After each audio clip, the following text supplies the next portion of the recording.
verse to law enforcement about Young Thug.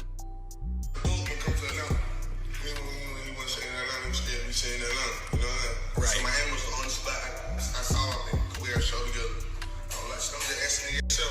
Everybody been talking about it. I'm gonna just be a man and answer myself. Right. It's real, man. No door has something to do with it. We just can't prove. Right. Point blank period. I ain't no rat. I ain't telling no. I'm just being real with y'all. I got how much I love Nut, man. You know what I'm saying? Like that shit real fucked up, bro.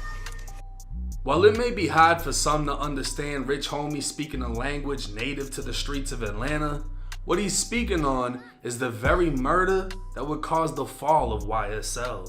I got one of the biggest bloods in America with me, my VID, Atlanta, Georgia. There are shell casings up and down the street.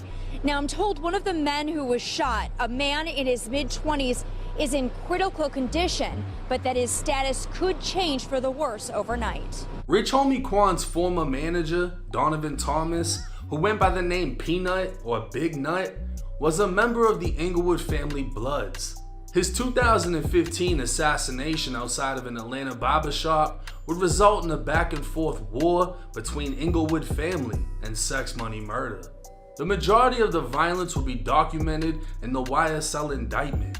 Prosecutors allege Young Thug was in communications with Sex Money Murder leader Kyle Ory, who's currently serving a life sentence in Georgia State Prison. Big Nut was said to have snitched against members of the gang, and prosecutors allege Young Thug orchestrated his death by renting the vehicle YSL members would later use to commit the drive-by that took Nut's life.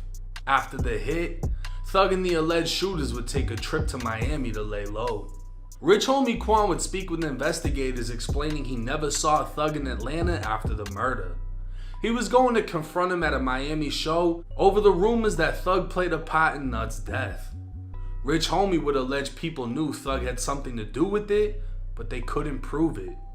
He'd then say he isn't a rat and he isn't telling. He's just keeping it real with investigators.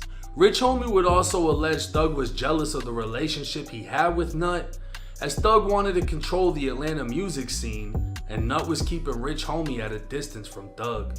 This wasn't all Rich Homie would speak on though. 2 pictures of the interview transcripts would make its way to News Made It. Rich Homie would state him and Thug frequented or resided in the same condominium leading up to Nut's death and that they were cool. But after the murder, they drifted apart. 14 minutes into the interview, Rich Homie would speak on his truck being shot up and immediately calling Young Thug, alleging his people were behind it. He'd then speak on his father's barbershop being shot up and knowing whoever did it had something to do with Nut's death. 4 months before Nut was killed, a gunman would open fire inside of a barbershop, striking Rich Homie's father 4 times. The barbershop had just been shot up a month prior to this incident. Investigators believe the attack stemmed from Rich Homie beefing with local rappers, but at the time, Rich Homie QUAN denied the rumors. Now speaking with investigators, when asked why his father would be targeted, Rich Homie explained at the time, him and Thug were doing shows together, but he was getting the most money. They wanted his dad out of the picture to further control Rich Homie's management, and they knew his dad was at the barbershop 24/7. He had no proof Thug was behind the shooting, but he did bring up an argument his dad had with Birdman. His father wouldn't share the details on what was said, but would later tell him, "We're gonna fall back from them."